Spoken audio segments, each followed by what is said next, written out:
Welcome to social school. मैं हूं आपकी अनुष्या दीदी एंड कैसे हैं मेरे सारे स्टूडेंट्स। आई होप आप सब ठीक हो एंड आई ऑल्सो होप कि आप लोग सुपर रेडी हो आज के इस सेशन के लिए।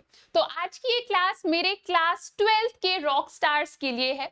आप लोग को पता ही है कि इंडियाज एक्सटर्नल रिलेशन हमने ये चैप्टर स्टार्ट करा था और आज के क्लास में इस चैप्टर को हम लोग निपटा देंगे। ठीक है, तो पूरा चैप्टर आज के क्लास में खत्म हो जाएगा। अगर आप न्यू स्टूडेंट हो और अगर आपको लग रहा है कि इस चैप्टर का पार्ट 1 कहाँ है, तो इसी चैनल पे वीडियोस वाले सेक्शन में आपको इसका पार्ट 1 भी मिल जाएगा, या फिर आप इसी चैनल पे मेरे प्लेलिस्ट को भी चेक कर सकते हो, वहां पर भी आपको सारे लेक्चर्स मिल जाएंगे।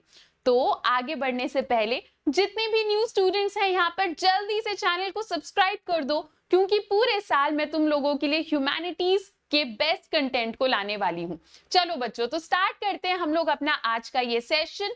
आपको याद होगा कि पिछले लेक्चर में हम लोगों ने चाइना के बारे में थोड़ा थोड़ा एक इंट्रोडक्शन कवर कर लिया था। आज हम लोग वहीं से कंटिन्यू कर रहे हैं। तो टॉपिक है हमारा द चाइनीज इन्वेजन 1962। ये ईयर सबको ध्यान में रखना है, ठीक है, याद रहेगा। अभी साथ साथ याद कर लो कि चाइनीज इन्वेजन कब की बात हो रही है, 1962 की बात हो रही है। तो इस टाइम के अराउंड दो रीजंस थे जिसकी वजह से इंडिया और चाइना का रिलेशन धीरे धीरे बिगड़ने लगता है। पहली जो चीज जो कि हमें बॉदर कर रही थी, जिसकी वजह से चाइना और इंडिया का रिलेशन बिगड़ने लगता है, वो क्या था? वो ये था कि इस टाइम के अराउंड 1950 में चाइना ने तिब्बत के ऊपर कब्जा कर लिया था। अब देखो, हमें इससे कोई लेना देना नहीं था, ठीक है, काफी टाइम तक हम लोग कूल थे कि चाइना को जो करना है करने दो, वी वोंट इंटरफेयर, ठीक है। फिर कुछ टाइम के बाद क्या होता है, तिब्बत से उड़ती उड़ती खबर हमारे इंडिया में आने लग जाती है कि तिब्बत में तो बहुत ज्यादा वायलेंस हो रहा है, चाइना के लोग उनके कल्चर को सप्रेस कर रहे हैं, तिब्बत के लोग बहुत ज्यादा परेशान हैं। ऐसे में हम लोग इस मैटर में घुस जाते हैं। स्टार्टिंग में हम लोग इग्नोर कर रहे थे, हमें तो ये था कि चलो चाइना को जो करना है करने दो, पर जब ये खबर हम तक आने लग जाती है ना, फिर हम धीरे धीरे इस मैटर में इन्वॉल्व होने लग जाते हैं। फिर क्या होता है, 1959 में इंडिया कुछ ऐसा कर देता है जिसकी वजह से चाइना बहुत ज्यादा गुस्सा हो जाता है हमसे। तो हमें ये तो सुनने में आ ही रहा था कि तिब्बत में लोग परेशान हैं। तो इस टाइम के अराउंड तिब्बत के जो स्पिरिचुअल लीडर होते हैं ना, उनको कहा जाता है दलाई लामा। हम लोग दलाई लामा को इंडिया ले आते हैं, हम उन्हें इंडिया में पॉलिटिकल असाइलम देते हैं। पॉलिटिकल असाइलम यानी हम उन्हें इंडिया में आकर प्रोटेक्शन देते हैं कि तिब्बत में अगर आपके खिलाफ वायलेंस हो रहा है, तिब्बत में आपको चाइना परेशान कर रहा है, तो टेंशन मत लो, आप हमारे इंडिया आ जाओ, इंडिया में आपका ध्यान रखा जाएगा। अब जैसे ही 1959 में दलाई लामा को हम इंडिया लाते हैं, चाइना इस बात से गुस्सा हो जाता है, ठीक है। चाइना क्या बोलता है कि यार तिब्बत के ऊपर हम कब्जा कर रहे हैं, तुम तिब्बत के स्पिरिचुअल लीडर को अपने कंट्री में ले आए, तो तुम तो एंटी चाइना एक्टिविटीज कर रहे हो, तुम तो चाइना के खिलाफ एक्टिविटीज कर रहे हो, ठीक है। तो एक तो ये मैटर था जिसे लेकर इंडिया और चाइना के रिलेशन में धीरे धीरे दरार पड़ने लग जाती है। दूसरा प्रॉब्लम क्या था? Boundary dispute. इसी टाइम के अराउंड इंडिया और चाइना के बीच में बाउंड्री डिस्प्यूट्स आने लग जाते हैं, ठीक है। तो क्या था, जो नॉर्थ ईस्ट वाला इलाका है, पर्टिकुलरली अरुणाचल प्रदेश वाला जो इलाका है, उस एरिया को चाइना हमेशा क्लेम करता रहता है, ठीक है। पर हम लोग कहते हैं कि यार उसमें क्लेम करने जैसा कुछ नहीं है। कॉलोनियल टाइम से जब ब्रिटिशर्स गए थे, तो ब्रिटिशर्स ही बोलकर गए थे कि ये इंडिया का इलाका है।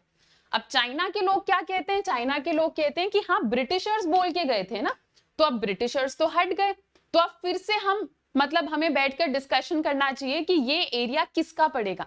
तो दो मेन एरियाज हैं, पर्टिकुलरली ऐसे दो एरियाज हैं जिनके पीछे चाइना पड़ा हुआ है।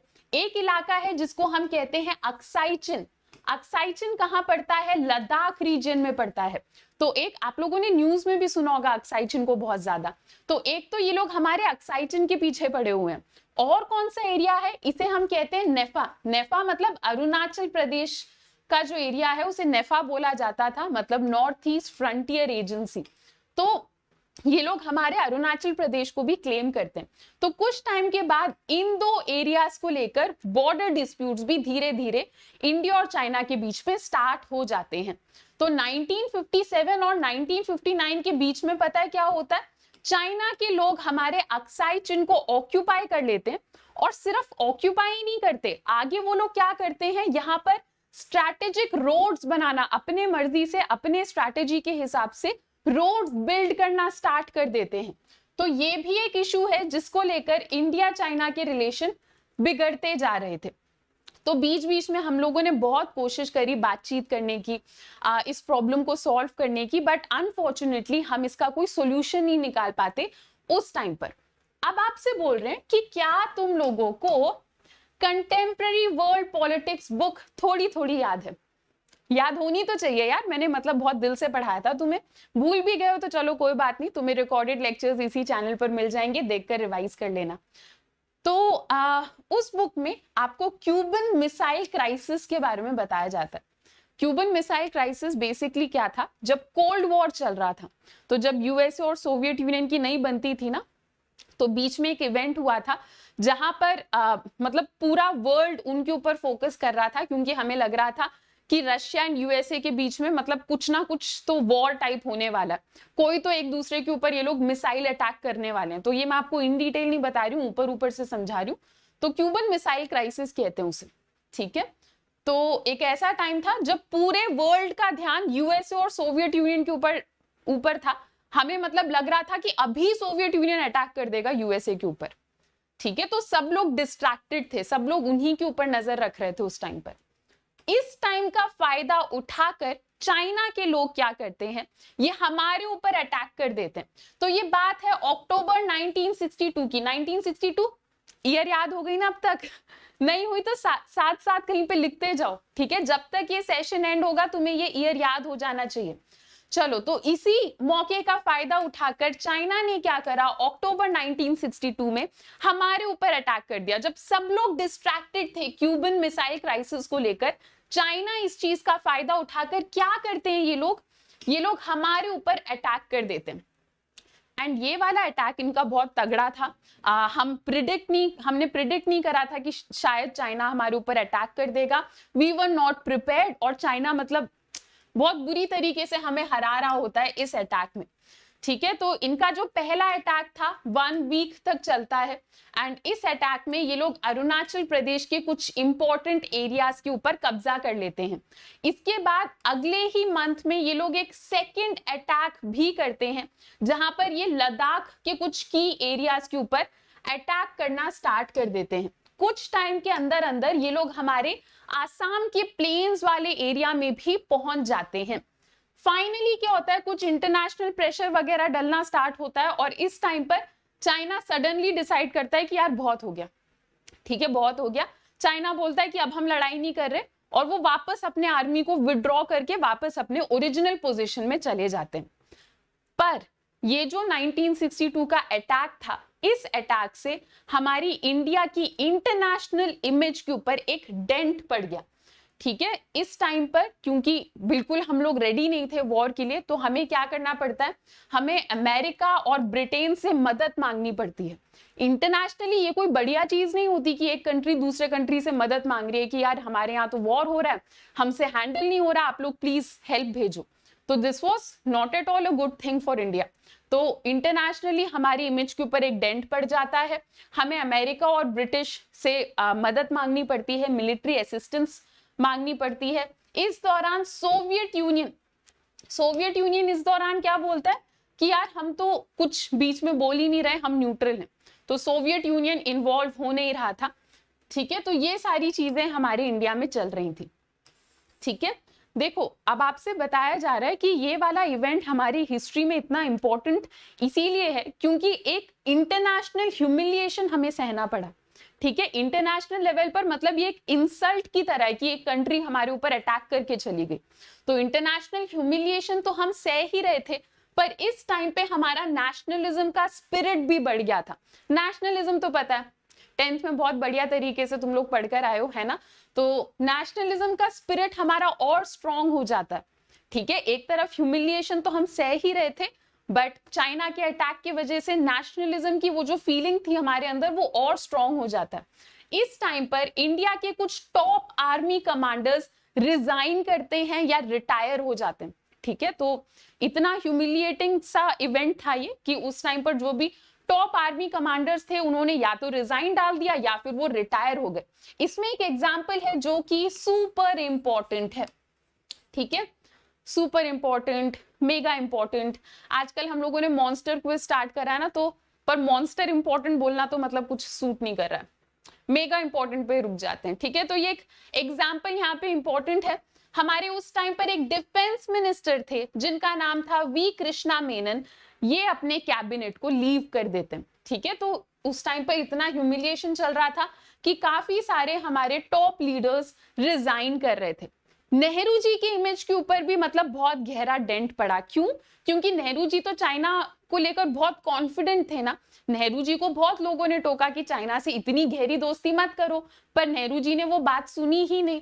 तो नेहरू जी का भी बहुत मजाक उड़ाया जाता है, ठीक है। लोग उन्हें नाइव बोलना स्टार्ट कर देते हैं। नाइव मतलब इनोसेंट, मतलब भोला, कि आप इतने इनोसेंट कैसे हो सकते हो कि आपने अपने पड़ोसी देश पे इतना अंधा विश्वास कर लिया। तो लोग नेहरू जी को क्रिटिसाइज करना स्टार्ट करते हैं और इस टाइम पर पहली बार गवर्नमेंट के खिलाफ नो कॉन्फिडेंस मोशन स्टार्ट कर दिया जाता है। नो कॉन्फिडेंस मोशन पता है ना, अगर नो कॉन्फिडेंस मोशन पार्लियामेंट में पास हो जाए तो फिर गवर्नमेंट को रिजाइन करना पड़ता है। तो ये इतना मतलब ह्यूमिलिएटिंग इवेंट था ये कि गवर्नमेंट के खिलाफ नो कॉन्फिडेंस मोशन को भी ये लोग स्टार्ट करते हैं, ठीक है। चलो नेक्स्ट क्या होता है, इस इवेंट के बाद कुछ बाय इलेक्शंस हो रहे थे, उन बाय इलेक्शंस में कांग्रेस हार गया, ठीक है। बाय इलेक्शन मतलब अगर कोई सीट वेकेंट होती है, मान लो अगर किसी की डेथ हो जाए और कोई सीट वेकेंट होती है, तो उस वेकेंट सीट को भरने के लिए जो इलेक्शन होते हैं उन्हें बाय इलेक्शंस कहते हैं। तो उस टाइम पे कुछ बाय इलेक्शंस में भी कांग्रेस हार जाती है और कंट्री का जो ओवरऑल पॉलिटिकल मूड था वो बदलने लग जाता है। मतलब लोग उस टाइम पे कांग्रेस से बहुत दुखी चल रहे थे, ये तुम्हें शॉर्ट में समझाया जा रहा है। चलो आगे यार, इस डब्बे को हम डिस्कस कर लेते हैं। आपकी एनसीईआरटी बुक में एक ऑरेंज बॉक्स में कुछ कुछ इंपॉर्टेंट चीजें लिखी हुई हैं, उसको डिस्कस कर लेते हैं। सीनो इंडियन रिलेशन सिंस 1962, मतलब चाइना और इंडिया का रिलेशन 1962 के बाद कैसा रहा है वो आपको यहाँ पर समझाया जा रहा है। तो 1962 के बाद कुछ 10-20 साल के बाद इंडिया और चाइना के रिलेशंस धीरे धीरे नॉर्मल होना स्टार्ट होते हैं। तो अटल बिहारी वाजपेयी फर्स्ट लीडर थे, फर्स्ट टॉप लेवल लीडर थे। उस टाइम पर एक्सटर्नल अफेयर्स मिनिस्टर थे, ठीक है, अटल बिहारी वाजपेयी। तो वो फर्स्ट टॉप लीडर थे जो चाइना को विजिट करते हैं इस इवेंट के बाद। कब विजिट करते हैं वो? 1979 में। उसके बाद जब राजीव गांधी प्राइम मिनिस्टर बनते हैं तो वो चाइना को जाकर विजिट करते हैं एंड उसके बाद धीरे धीरे चाइना और इंडिया का रिलेशन सुधरने लगता है। यहां से अक्सर एक क्वेश्चन बनता है यार कि नेहरू जी के बाद कौन से वो प्राइम मिनिस्टर थे जिन्होंने चाइना को विजिट करा था? तो कंफ्यूज नहीं होना, राजीव गांधी जी थे, ठीक है। तो नेहरू जी के बाद नेक्स्ट प्राइम मिनिस्टर किसने विजिट करा था? राजीव गांधी ने करा था, ठीक है। तो ऐसे तुम लोग कंफ्यूज नहीं हो जाना कि यार राजीव गांधी से पहले तो अटल बिहारी वाजपेयी का नाम लिखा हुआ है, पर Atal Bihari Vajpayee external affairs minister थे, प्राइम मिनिस्टर नहीं थे उस टाइम पर, ठीक है। तो हाँ, कंफ्यूज नहीं हो जाना, बस यहाँ पे इस बॉक्स में यही इंपॉर्टेंट है जहां से क्वेश्चन तुम्हारा बन सकता है, ठीक है। चलो आगे बढ़ते हैं। तो कह रहे हैं कि इंडिया और चाइना की लड़ाई की वजह से ना हमारे इंडिया के पॉलिटिक्स में भी बहुत ज्यादा इंपैक्ट पड़ा, ठीक है। इस टाइम के अराउंड पता है क्या होता है, धीरे धीरे चाइना और सोवियत यूनियन के बीच में भी कंफ्लिक्ट आने लग जाता है, ठीक है। और हमारे इंडिया में एक पार्टी थी CPI, communist party of India. तो कम्युनिस्ट पार्टी ऑफ इंडिया में भी चाइना और सोवियत यूनियन के बीच में जो दरार पड़ रहा था ना, उस वजह से कम्युनिस्ट पार्टी ऑफ इंडिया में भी दरार पड़ जाता है। तो क्या होता है, सीपीआई आगे जाकर बढ़ जाता है, ठीक है। तो जो लोग सोवियत यूनियन को सपोर्ट कर रहे थे या यूएसएसआर को सपोर्ट कर रहे थे वो तो सीपीआई में ही रहते हैं, और जो लोग चाइना को थोड़ा ज्यादा सपोर्ट कर रहे थे वो सीपीआई को छोड़कर एक अलग पार्टी बनाते हैं जिसका नाम होता है सीपीआईएम। यहाँ पे एम का फुल फॉर्म है मार्क्सिस्ट। तो तो सीपीआई-एम के लोग कांग्रेस को पसंद नहीं करते थे, ये लोग चाइना के पॉलिटिक्स को सपोर्ट करते थे। सीपीआई, खाली सीपीआई के जो लोग हैं ये कांग्रेस को सपोर्ट करते थे और ये यूएसएसआर के पॉलिटिकल सिस्टम को ज्यादा पसंद करते थे। ठीक है, नेक्स्ट आपको बताया जा रहा है, अरे स्लाइड चेंज नहीं हुई। नेक्स्ट आपको बताया जा रहा है कि इस टाइम पर ना हम लोग सीपीआई-एम के बहुत सारे लीडर्स को अरेस्ट करके जेल में डाल देते हैं। क्यों? सीपीआई-एम के लीडर्स इस टाइम पे कांग्रेस से अपनी दूरी बना रहे थे और चाइना को सपोर्ट कर रहे थे, और इसी टाइम पर इंडिया चाइना का वॉर हुआ था, तो उन लोगों का चाइना को सपोर्ट करना सही तो नहीं था। तो हम लोगों ने उन्हें जेल में डालना स्टार्ट करा, ये बोलकर कि ये लोग एंटी इंडियन हरकतें दिखा रहे हैं, चाइना को सपोर्ट कर रहे हैं। ये कह के सीपीआई-एम के बहुत सारे लोगों को हमने सपोर्ट करा कि आप लोग तो यार प्रो चाइना हो रहे हो, जो कि गलत है।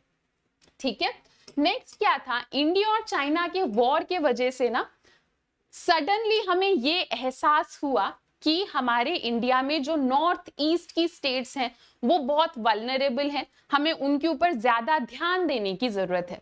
क्या रीजन है इसका? नॉर्थ ईस्ट, अगर आप इंडिया के मैप को देखो तो आपको एहसास होगा कि नॉर्थ ईस्ट का जो इलाका है वो इंडिया में हल्का सा आइसोलेटेड है, बाकी स्टेट से हल्का सा दूर है, जिसके वजह से वहां तक डेवलपमेंट भी थोड़ा लेट ही पहुंचता है।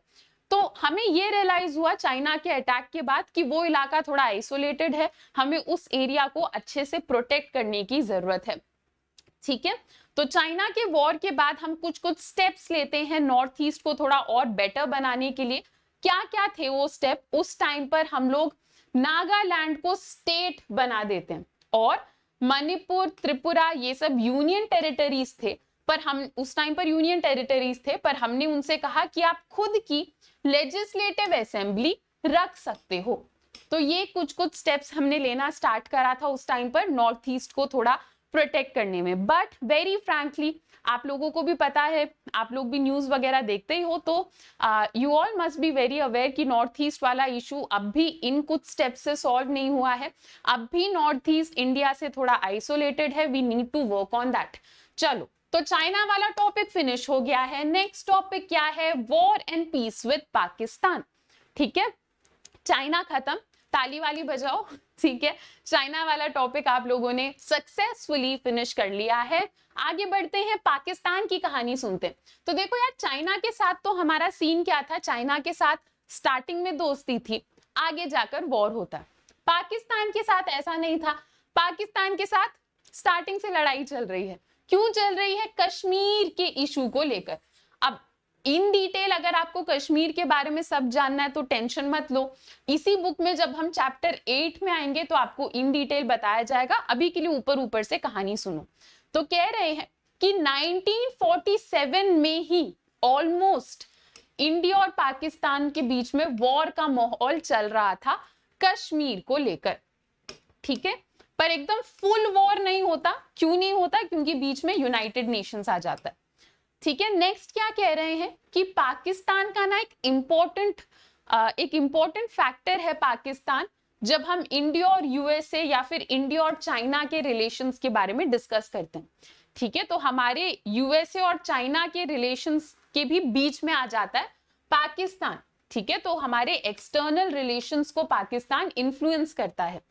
नेक्स्ट क्या कह रहे हैं कि एक जगह ये कश्मीर वाला कॉन्फ्लिक्ट तो हमेशा चलता ही रहता है ना, इंडिया और पाकिस्तान कश्मीर को तो लेकर हमेशा लड़ते ही रहते हैं, पर दूसरे जगह इंडिया और पाकिस्तान कोऑपरेट भी करते हैं। ये खैर इंटरनेशनल रिलेशन में याद रखना, एक मामले में कंट्रीज लड़ती रहती हैं, पर जहां जरूरत होती है तो कंट्रीज बहुत जल्दी झट से साथ में काम करना भी चालू कर देते हैं। तो इंडिया पाकिस्तान के साथ भी सेम है, कश्मीर के इशू में लड़ाई चलती रहती है, पर जहां जरूरत होती है वहां पे हम कोऑपरेट भी करते हैं। जैसे पार्टीशन के टाइम पे क्या था, मैंने तुम्हें पढ़ाया था ना चैलेंजेस ऑफ नेशन बिल्डिंग में, पार्टीशन के टाइम पर क्या था, इंडिया से बहुत सारे औरतों को किडनैप करके पाकिस्तान ले गए थे, और पाकिस्तान के भी बहुत सारे औरतों को किडनैप करके इंडिया ले आए थे। एंड इन लोगों को बहुत परेशान किया गया था, फोर्स्ड मैरिज हो जाता था इनके साथ, रेप कर लिया जाता था। तो बहुत ही सैड टाइम था ये वुमेन के लिए। तो जब पार्टीशन का सारा इशू सेटल हो जाता है तो इंडिया और पाकिस्तान साथ में मिलकर काम करना स्टार्ट करते हैं और बोलते हैं कि जो भी विमेन इधर उधर डिस्प्लेस हुई हैं उनको वापस घर पहुंचाते हैं। तो इस मामले को लेकर हम लोग थोड़ा कॉपरेशन स्टार्ट करते हैं। इसके अलावा बहुत लंबे टाइम से हम लोग इंडस नदी के ऊपर लड़ रहे थे कि इंडस नदी के पानी को कैसे शेयर करें। एंड उसके बाद इंडिया और पाकिस्तान हम लोग क्या करते हैं, 1960 में हम एक ट्रीटी साइन करते हैं। ट्रीटी का नाम क्या था, India Pakistan Indus water treaty. और ये ट्रीटी किसने साइन करा था, उस टाइम पर हमारी तरफ से जवाहरलाल नेहरू जी थे और पाकिस्तान में कौन थे, जनरल अयूब खान। तो इन दोनों ने साइन करा था। एंड इस ट्रीटी के बाद इंडस वाटर को लेकर जो लड़ाई है वो काफी हद तक सॉर्ट हो चुकी है। नेक्स्ट क्या कह रहे हैं, ऐसा नहीं है कि कोई कॉन्फ्लिक्ट हुआ ही नहीं 1947 के बाद। 1965 में भी एक बहुत सीरियस आर्म्ड कॉन्फ्लिक्ट हुआ था इंडिया और पाकिस्तान के बीच में। आप लोग पढ़ोगे भी, अभी आगे आने वाले चैप्टर्स में आपको पढ़ाया जाएगा कि नेहरू जी के डेथ के बाद क्या हुआ, तो तब आप इन डिटेल पढ़ोगे। अभी के लिए समझ लो कि उस टाइम पर हमारे प्राइम मिनिस्टर थे लाल बहादुर शास्त्री जी। एंड उस टाइम पर इंडिया और पाकिस्तान की लड़ाई चल रही थी। तो क्या था, अप्रैल 1965 में पाकिस्तान हमारे गुजरात के रन ऑफ कच्छ वाले एरिया के ऊपर अटैक कर देता है। और उसके बाद ये लोग क्या करते हैं, अगस्त सितंबर तक आते आते हमारे जम्मू कश्मीर के एरिया के ऊपर भी अटैक कर देते हैं। तो पाकिस्तान की आर्मी को क्या उम्मीद थी कि हम लोग जम्मू कश्मीर में जाएंगे, जम्मू कश्मीर के लोग हमें सपोर्ट करेंगे, फिर हम लोग इंडिया के जम्मू कश्मीर को छीन लेंगे। पर ऐसा हुआ नहीं, जम्मू कश्मीर के लोग इनको सपोर्ट नहीं करते। एंड इस टाइम के अराउंड हम लोग भी काउंटर अटैक करना स्टार्ट कर देते हैं पाकिस्तान के ऊपर। ठीक है, इस वाले वॉर में हम लोग बहुत बढ़िया तरीके से हरा रहे थे पाकिस्तान को। ठीक है, तो बहुत बढ़िया तरीके से हम लोग कम बैक कर रहे होते हैं, पाकिस्तान को हरा रहे होते हैं। बीच में फिर यूनाइटेड नेशन इंटरफेयर करता है तो ये वॉर रुक जाती है। बाद में क्या होता है, एक एग्रीमेंट साइन करा जाता है। इस एग्रीमेंट का नाम था ताशकेंट एग्रीमेंट। ठीक है, कौन कौन करता है इस एग्रीमेंट को साइन, हमारे तरफ से प्राइम मिनिस्टर लाल बहादुर शास्त्री जी और पाकिस्तान की तरफ से जनरल अयूब खान, ये दोनों लोग ताशकेंट एग्रीमेंट को साइन करते हैं। बीच में मीडिएटर कौन था, सोवियत यूनियन था। जनवरी 1966 में इस एग्रीमेंट को साइन कर लिया जाता है। ठीक है, चलो, तो वैसे इस एग्रीमेंट को लेकर बहुत ज्यादा कंट्रोवर्सीज भी हैं। ताशकेंट में हमारे लाल बहादुर शास्त्री जी की डेथ भी हो जाती है। तो अलग अलग लोगों का अलग अलग मानना है, हमारे पास कोई सॉलिड प्रूफ नहीं है। बट हाँ, बहुत सारे लोग पाकिस्तान को ब्लेम करते हैं कि Pakistan was involve in that. तो ये सारी चीजें, वैसे लाल बहादुर शास्त्री की जो डेथ है कैसे हुई, कहाँ हुई, ये सारी चीजें आगे आने वाले चैप्टर्स में आप लोग पढ़ोगे।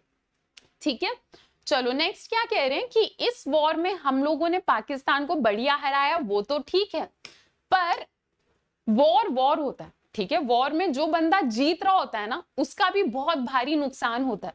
और इंडिया उस टाइम पर वैसे ही बहुत ज्यादा फाइनेंशियली स्ट्रगल कर रही थी। एंड पाकिस्तान के वॉर के वजह से हमारा थोड़ा बर्डन और बढ़ जाता है। हम जीत रहे थे, उसके बावजूद मतलब हमारी इकोनॉमी के लिए वॉर उस टाइम पर अच्छा नहीं था। चलो यार, पाकिस्तान हो गया। बांग्लादेश के वॉर के बारे में थोड़ा इन डिटेल पढ़ते हैं। बांग्लादेश कंट्री बनी कैसे, ये सारी चीजें तुम्हें इसमें बताई जाएंगी। ठीक है, तो 1970 और 1971 के अराउंड पाकिस्तान एक बहुत बड़े क्राइसिस को फेस करता है। ठीक है, तो ये इतना बेसिक, आई एम अज्यूमिंग तुम्हें पता होगा। जैसे अभी यहाँ पे इंडिया है, यहाँ पे बांग्लादेश है, यहाँ पे पाकिस्तान है।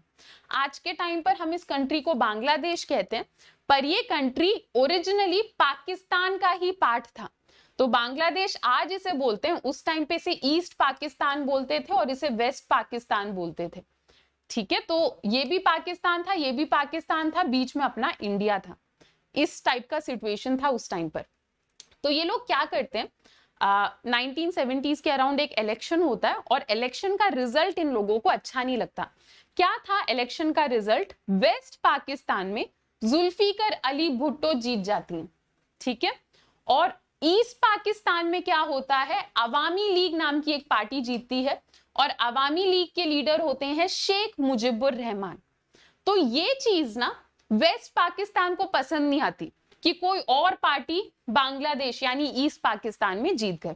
और शेख मुजिबुर रहमान के साथ क्या सीन था, शेख मुजिबुर रहमान स्टार्टिंग से बांग्लादेश में बोलते हुए आ रहे हैं कि हम लोग ईस्ट पाकिस्तान से हटकर, पाकिस्तान से हटकर खुद की कंट्री बनाएंगे बांग्लादेश। और बांग्लादेश के लोग परेशान भी थे पाकिस्तान से, तो बांग्लादेश के जो लोग हैं उनका थोड़ा बंगाली कल्चर है ना, बंगाल से ही तो बना है वो इलाका, तो उनका थोड़ा बंगाली कल्चर है। पर वेस्ट पाकिस्तान उन्हें फोर्स करता था कि आप अपने बंगाली कल्चर को भूल जाओ, आप उर्दू बोलना स्टार्ट कर दो। तो इस वजह से बांग्लादेश के लोग पाकिस्तान को पसंद नहीं करते थे और शेख मुजीबुर रहमान बोलना स्टार्ट कर देते हैं कि यार हम लोग क्या करेंगे, हम बांग्लादेश बनाएंगे। ठीक है, तो ये इनका प्लान था। पर जब शेख मुजीबुर रहमान की गवर्नमेंट जीतती है बांग्लादेश में, तो ये पाकिस्तान को अच्छा नहीं लगता एंड इसी के चलते 1971 में क्या होता है, पाकिस्तान की आर्मी जबरदस्ती शेख मुजीबुर रहमान को अरेस्ट करके रखती है और ईस्ट पाकिस्तान यानी उस टाइम के बांग्लादेश में ये लोग वायलेंस करना, बहुत ज्यादा वायलेंस करना स्टार्ट कर देते हैं। अब अगर बांग्लादेश में वायलेंस होगा तो क्या होगा, अगर बांग्लादेश में लोग परेशान हो रहे हैं तो क्या होगा, वो लोग वहां से भागेंगे, वहां से भागेंगे तो क्या होगा, कहां जाएंगे वो, ये लोग भाग के पहुंच गए हमारे इंडिया। ठीक है, तो उस टाइम पर ईस्ट पाकिस्तान यानी बांग्लादेश से कुछ 80 लाख लोग भागकर हमारे इंडिया में आते हैं। अब थोड़ा सा सिचुएशन समझो, इस टाइम के अराउंड इंडिया की इकोनॉमी खुद बहुत मतलब अच्छी नहीं चल रही थी, है ना, और हम लोग पावर्टी से बहुत ज्यादा परेशान थे, हमसे हमारे जो लोग थे उनको ही संभालना हमारे लिए मुश्किल था। उसी टाइम के अराउंड बांग्लादेश से 80 लाख लोग भाग भाग कर हमारे इंडिया आ रहे हैं। तो हमने इन लोगों से बोलना स्टार्ट करा कि यार अगर तुम्हें चाहिए तो तुम खुद की कंट्री बनाओ बांग्लादेश, कोई दिक्कत नहीं है, हम तुम्हें सपोर्ट करेंगे, पर अपने लोगों को यहाँ मतलब ऐसे भेजना बंद करो, हम तुम्हें सपोर्ट करेंगे, खुद की कंट्री अगर तुम्हें बनाना है तो बनाओ, बांग्लादेश बनाओ, हमें कोई दिक्कत नहीं है। ये खबर जब पाकिस्तान तक पहुंचती है कि इंडिया सपोर्ट कर रहा है बांग्लादेश को कि आप खुद की कंट्री बनाओ, तो पाकिस्तान हमसे गुस्सा हो जाता है कि आप हमारे कंट्री के ही एक हिस्से को भड़का रहे हो कि खुद की कंट्री बनाओ, तो आप पाकिस्तान के खिलाफ एक्शन ले रहे हो। ठीक है, तो इस टाइम के अराउंड क्या होता है, धीरे धीरे अभी होगा, पाकिस्तान और इंडिया का वॉर स्टार्ट हो जाएगा। इस टाइम पर यूएसए, चाइना, पाकिस्तान, ये सब लोग एक टीम थे। ठीक है, तो यहाँ पर आपको एक एग्जाम्पल भी दे रखा है कि हेनरी किसिंगर, ये क्या थे, ये एक एडवाइजर थे उस टाइम के यूएसए के प्रेसिडेंट के। वो लोग सीक्रेटली आके चाइना, पाकिस्तान, इन सारे एरियाज को विजिट भी कर रहे थे। तो ये एग्जाम्पल आपको बस ये समझाने के लिए दे रखा है कि उस टाइम पर चाइना, पाकिस्तान, यूएसए, इनकी दोस्ती बहुत बढ़िया चल रही थी, बहुत गहरी चल रही थी। अब हमें कुछ तो करना पड़ेगा ना यार, है ना, पाकिस्तान, चाइना, यूएसए, अगर उस टाइम पर ये तीनों बेस्ट फ्रेंड्स थे तो हमें भी तो कोई बेस्ट फ्रेंड बनाना पड़ेगा जो हमारी मदद करे। तो इसी के चलते हम लोग क्या करते हैं, हम लोग जाकर दोस्ती कर लेते हैं सोवियत यूनियन से, और इंडिया और सोवियत यूनियन उस टाइम पे 20 year treaty of peace and friendship sign करते हैं। अगस्त 1971 में ये साइन हुआ था, और इस ट्रीटी में बेसिकली क्या था, अगर कल को इंडिया के ऊपर पाकिस्तान, चाइना या कोई अटैक कर दे और अगर हमें मदद की जरूरत हो तो सोवियत यूनियन हमारी मदद करने के लिए आएगा। ठीक है, तो ये अश्योरेंस के लिए हमने ये ट्रीटी साइन कर ली थी। कुछ टाइम के बाद दिसंबर 1971 में क्या होता है, इंडिया और पाकिस्तान के बीच में भयंकर वॉर स्टार्ट हो जाता है। ठीक है, अब इस वॉर में हम लोग पाकिस्तान को बहुत बढ़िया तरीके से हराते हैं। हम लोग, ये लोग बांग्लादेश के ऊपर तो अटैक कर ही रहे थे, तो हम लोग बांग्लादेश भी जाते हैं, बांग्लादेश में जाकर भी हम लोग पाकिस्तान की आर्मी को हराते हैं। बांग्लादेश के जो लोग थे वो इंडिया को ही सपोर्ट कर रहे थे। तो उस टाइम पे कुछ 90,000 पाकिस्तान आर्मी में 90,000 कुछ लोग थे जिन्होंने सरेंडर कर लिया, जो हार मान गए, एंड इस वॉर के वजह से हमारा बांग्लादेश बनता है। तो जैसे ही पाकिस्तान को हम हराते हैं फिर क्या होता है, बांग्लादेश बन जाता है। बाद में हम लोग एक एग्रीमेंट साइन करते हैं, शिमला एग्रीमेंट बोला जाता है इसे। शिमला एग्रीमेंट पाकिस्तान और इंडिया के बीच में साइन किया गया था। किस किसने साइन करा था, हमारी तरफ से प्राइम मिनिस्टर इंदिरा गांधी और उनकी तरफ से जुल्फिकर अली भुट्टो ने 3 जुलाई 1972 को ये साइन करा था। और इस एग्रीमेंट में हमने कहा कि यार चलो बहुत लड़ाई हो गई, अब let's return back to peace, अब हम लोग शांति से रहेंगे, ये इस एग्रीमेंट में हुआ था। अब जैसे ये एग्रीमेंट साइन होता है, जैसे ही ये 1971 वाले वॉर में हम लोग हराते हैं पाकिस्तान को, हमारी इंटरनेशनल इमेज बहुत बढ़िया हो जाती है। ठीक है, कंट्री के लोग बहुत खुश थे कि अरे वाह, पाकिस्तान को हरा दिया। उस टाइम पर इंदिरा गांधी हमारी प्राइम मिनिस्टर थी। इंदिरा गांधी का फेम डबल हो जाता है, इंदिरा गांधी को सब बहुत ज्यादा पसंद करने लग जाते हैं कि इनके लीडरशिप के अंडर हम लोगों ने पाकिस्तान को हराया। उसके बाद 1971 में इलेक्शन भी होता है एंड उस इलेक्शन में इंदिरा गांधी जी बहुत बढ़िया करती हैं इस वॉर के वजह से, ठीक है, तो उनको भी बहुत ज्यादा फेम मिलता है। इस टाइम के अराउंड जितने भी इलेक्शंस हो रहे थे उन सारे इलेक्शन में कांग्रेस फिर से मचाना स्टार्ट कर देती है, ठीक है। नेक्स्ट आपको ये समझाया जा रहा है कि उस टाइम पर इंडिया के लिमिटेड रिसोर्स थे एंड सेम चीज रिपीट हो रही है कि हम लोग वॉर तो जीत गए, ठीक है, वॉर तो जीत गए, पर नो डाउट हमें बहुत ज्यादा खर्चा करना पड़ा जो कि हमारी इकोनॉमी के लिए अच्छा नहीं था। इस टाइम के अराउंड हमारे बहुत सारे डेवलपमेंट प्लान्स भी थे, आप लोगों ने पढ़ भी रखा है ना मेरे साथ। 5 ईयर प्लान्स भी हम लोग बहुत बना रहे थे, पर क्योंकि वॉर में इतना सारा खर्चा वगैरह हो गया था तो हमारे 5 ईयर प्लान्स भी उतने अच्छे से नहीं चल रहे थे, ठीक है। उस टाइम पे हमारे पास रिसोर्सेस कम थे और जितने रिसोर्सेस थे वो सब मिलिट्री के खर्चे के ऊपर जा रहे थे। इस टाइम पर अलग अलग मिलिट्री और डिफेंस के ऑर्गेनाइजेशंस भी बनते हैं, जैसे डिपार्टमेंट ऑफ डिफेंस प्रोडक्शन बनता है नवंबर 1962 में और डिपार्टमेंट ऑफ डिफेंस सप्लाईज बनता है नवंबर 1965 में। ओके चलो नेक्स्ट 5 ईयर प्लान वाला the politics of plan development, I hope सबने वो चैप्टर पढ़ रखा है, नहीं पढ़ा है तो पढ़ लेना, इसी चैनल पर मैंने वीडियो डाल रखी है, 30 मिनट की वीडियो है, सब लोग देखकर रिवाइज कर लेना। तो इस टाइम पर क्या होता है, हमारा थर्ड प्लान चल रहा होता है, थर्ड प्लान के ऊपर इफेक्ट पड़ता है इसके वजह से क्योंकि हमारे पास ज्यादा पैसे नहीं थे, रिसोर्सेज नहीं थे। उसके बाद हम क्या करते हैं, थर्ड प्लान के बाद 3 एनुअल प्लान्स बनाते हैं, ठीक है, एक एक साल के प्लान्स बनाते हैं। उसके बाद फोर्थ 5 ईयर प्लान हम लोग 1969 में स्टार्ट करते हैं। तो हमारे 5 ईयर प्लान्स के ऊपर इम्पैक्ट पड़ता है वॉर के खर्चे के वजह से। वॉर के वजह से क्या था, हम लोग अपना सारा ध्यान डिफेंस के ऊपर डाल रहे थे और डिफेंस के ऊपर काफी ज्यादा खर्चा होने लग गया था, ठीक है। तो क्या क्या हो गया, चाइना हो गया, पाकिस्तान हो गया, बांग्लादेश हो गया। अब आगे बढ़ते हैं, नेक्स्ट टॉपिक पर आते हैं, इंडिया की न्यूक्लियर पॉलिसी के बारे में थोड़ा इन डिटेल समझते हैं। तो इस टाइम पर एक और जो इंपॉर्टेंट चीज चल रही थी वो क्या था, हम लोगों ने अपना पहला न्यूक्लियर एक्सप्लोजन करा था मई 1974 में। ईयर याद कर लो, ठीक है, ईयर ही याद करते रह जाओगे तुम, है ना, चलो कोई बात नहीं यार, इंपॉर्टेंट है, याद करना है। ओके चलो नेक्स्ट क्या कह रहे हैं, नेहरू जी को साइंस और टेक्नोलॉजी के ऊपर बहुत ज्यादा विश्वास था। वो हमेशा कहते थे कि मॉडर्न इंडिया बनाने में साइंस का एक बहुत इंपॉर्टेंट रोल रहेगा, ठीक है। नेक्स्ट न्यूक्लियर प्रोग्राम में भी वो बहुत ज्यादा इन्वॉल्व थे एंड इस टाइम पर 1940s के बाद होमी जे बाबा के गाइडेंस के अंडर हम लोग बहुत ज्यादा डेवलपमेंट करते हैं अपने न्यूक्लियर पॉलिसीज में भी, ठीक है। नेक्स्ट इंडिया ने हमेशा ये चीज बोली है कि हम लोग एटॉमिक एनर्जी जनरेट करना चाहते हैं पर पीसफुल रीजंस के लिए। ऐसा नहीं है कि कल को वॉर करने के लिए, किसी को परेशान करने के लिए हम लोग न्यूक्लियर वेपन्स बना रहे हैं। तो Nehru ji using nuclear weapons for violence इस चीज के बहुत ज्यादा खिलाफ थे। उस टाइम पे सारे सुपर पावर्स से नेहरू जी ने बोला भी कि न्यूक्लियर वेपन्स वगैरह में कुछ नहीं रखा, ये सब करना बंद कर दो, पर कोई उनकी बात मानता नहीं है एंड न्यूक्लियर वेपन्स बढ़ते जाते हैं, ठीक है। कुछ टाइम के बाद क्या होता है, 1964 में चाइना भी अपने न्यूक्लियर टेस्ट करा लेता है, ठीक है। तो चाइना जब न्यूक्लियर टेस्ट करा लेता है तो उस टाइम पे 5 कंट्रीज थी जिनके पास न्यूक्लियर वेपन्स हो गए थे। कौन कौन सी 5 countries, USA, USSR, UK, France और चाइना, ठीक है। एंड यही 5 कंट्रीज क्या है, इनके पास परमानेंट मेंबरशिप भी है यूएनएससी में, इंटरनेशनल ऑर्गेनाइजेशन पढ़ लिया सबने, है ना। ये 5 परमानेंट कंट्रीज भी हैं, तो मतलब इनके पास न्यूक्लियर पावर भी है और इंटरनेशनली इनके हाथ में बहुत ज्यादा पावर भी है, बहुत कुछ इन्फ्लुएंस भी कर सकते हैं। अब क्या होता है, ये 5 कंट्रीज 1968 में एक ट्रीटी लेकर आते हैं।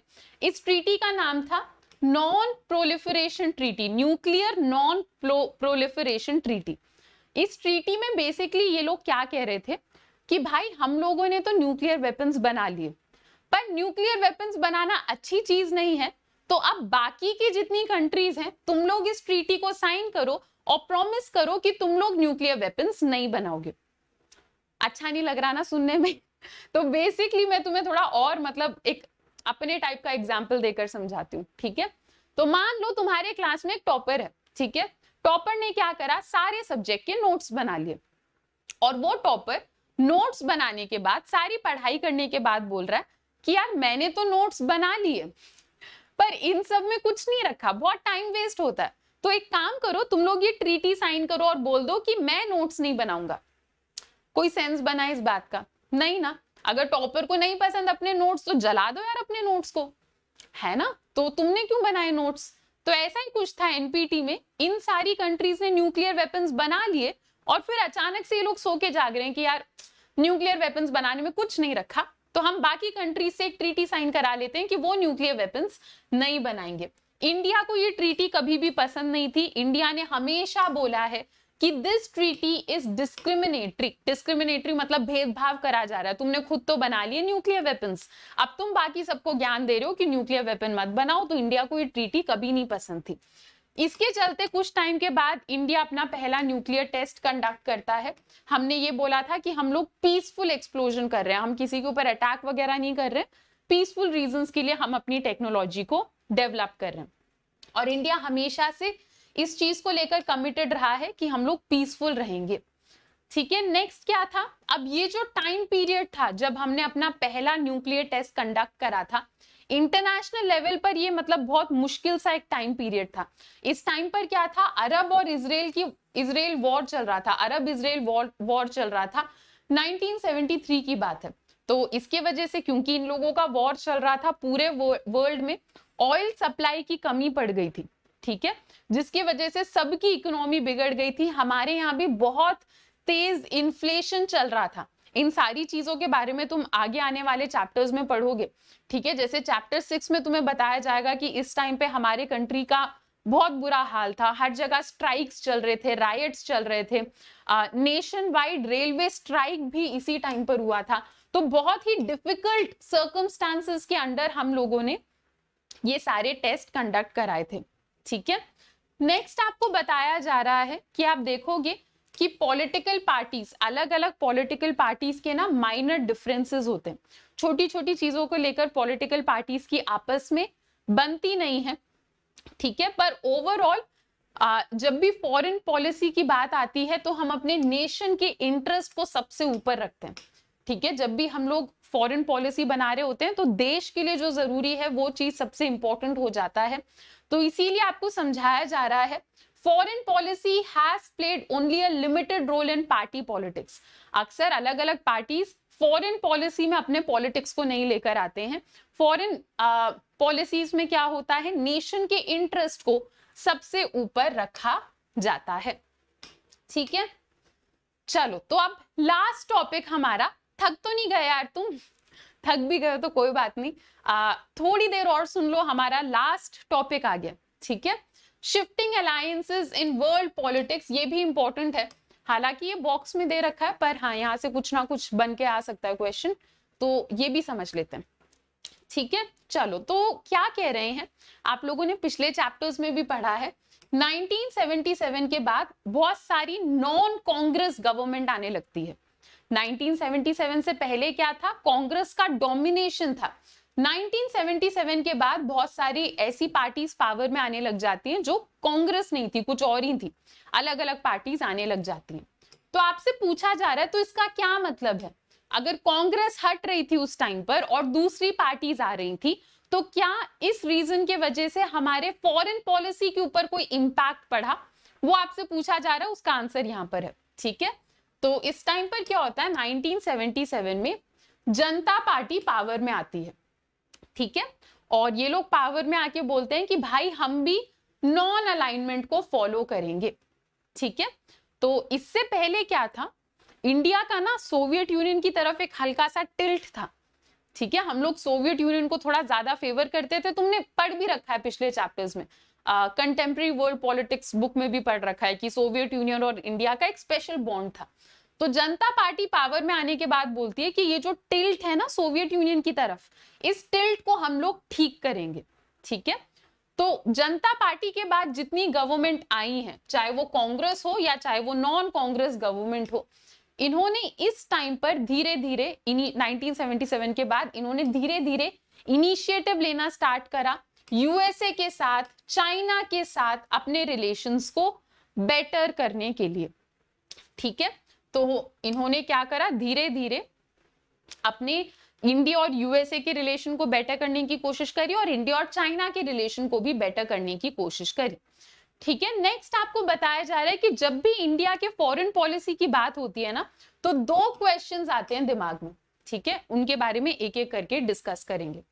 ओके, हाँ, पहली चीज जो कि हमारी फॉरेन पॉलिसी में इंपॉर्टेंट है वो क्या है, India stand with Pakistan and the other in Indo US relation. ठीक है, तो इंडिया और पाकिस्तान का रिलेशन बहुत इंपॉर्टेंट हो जाता है। ठीक है, तो 1990 के बाद 1977 में तो क्या था, हमने यूएसए और चाइना के साथ रिलेशन को ठीक करने की कोशिश करी, और 1990 के बाद क्या हुआ, हम लोग कुछ ज्यादा ही यूएसए से दोस्ती करने लग जाते हैं।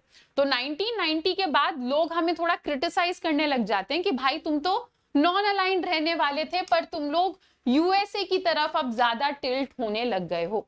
अब क्या रीजन था जिसके वजह से हम लोग यूएसए की तरफ थोड़ा ज्यादा टिल्ट हो रहे थे, वो समझते हैं। ठीक है, तो वो रीजन क्या था, 1990 में क्या होता है, एंड ऑफ बाइपोलैरिटी याद आ रहा है, तो एंड ऑफ बाइपोलैरिटी में पढ़ाया था ना, 1990 में क्या होता है, सोवियत यूनियन हमारा फिनिश हो जाता है ना। तो इस टाइम पर रशिया का जो एक डोमिनेंस था ना, वो डोमिनेंस टूटता जा रहा था। इस टाइम पर यूएसए एक इकलौती सुपर पावर बनती जा रही थी, तो यूएसए से दुश्मनी करने के लिए ये सही टाइम नहीं था, और धीरे धीरे हम लोग प्रो यूएसए स्ट्रैटेजी अपनाने लग जाते हैं, हम लोग यूएसए के साथ दोस्ती करने लग जाते हैं। तो इस एग्जाम्पल से आपको ये समझाया जा रहा है कि जब नेशन का इंटरेस्ट बदलता है, जब ओवरऑल वर्ल्ड पॉलिटिक्स में चीजें बदलती हैं, तो हमें भी अपने फॉरेन रिलेशंस को टाइम के साथ साथ बदलना पड़ता है। ठीक है, तो हम लोग अपने नेशन के इंटरेस्ट को सबसे ऊपर रखते हैं। जब नेशन का इंटरेस्ट बदलने लग जाता है तो वो हमारे फॉरेन पॉलिसीज में भी दिखने लग जाता है। ठीक है, तो अभी आपको बताया ना कि हमारे फॉरेन पॉलिसीज में उस टाइम पे दो क्वेश्चंस थे, एक इंडिया पाकिस्तान का रिलेशन और एक इंडिया यूएसए का रिलेशन। तो इंडिया यूएसए का रिलेशन तो अभी थोड़ा ब्रीफली आपको समझा दिया। इंडिया पाकिस्तान के रिलेशन में भी धीरे धीरे डेवलपमेंट्स आने लगते हैं इस टाइम पर।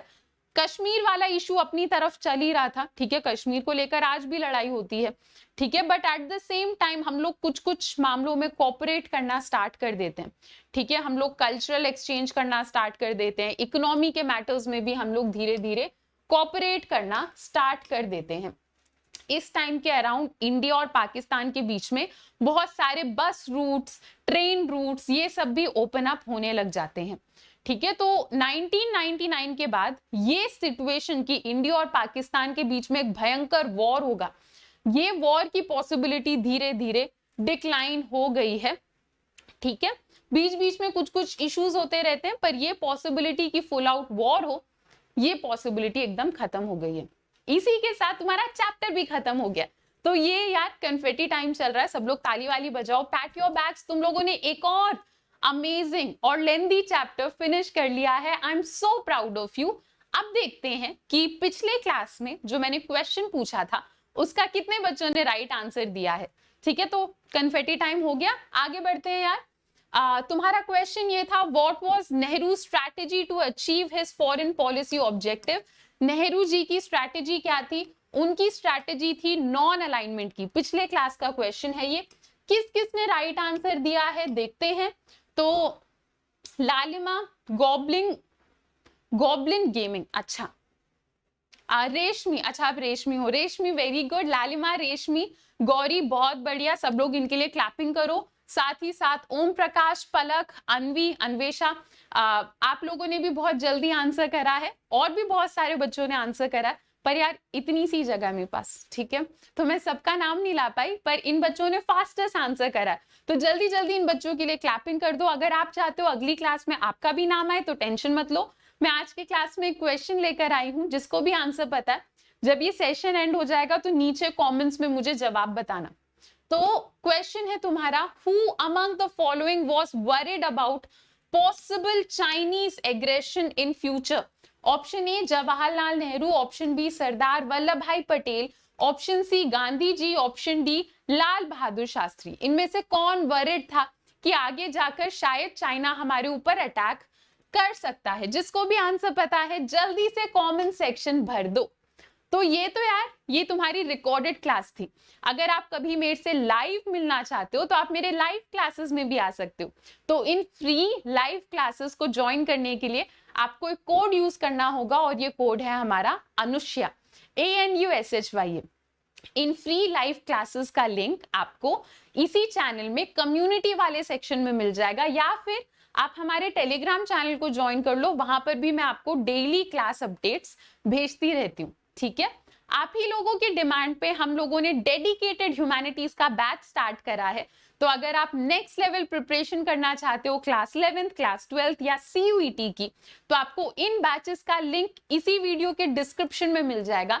जल्दी से उस लिंक को यूज करके हमारे बैचेस को ज्वाइन करो। मैक्सिमम डिस्काउंट्स के साथ हमारे इन बैचेस को ज्वाइन करने के लिए एक कोड यूज करना है तुम्हें, और वो कोड है तुम्हारा अनुष्या, ANUSHYA।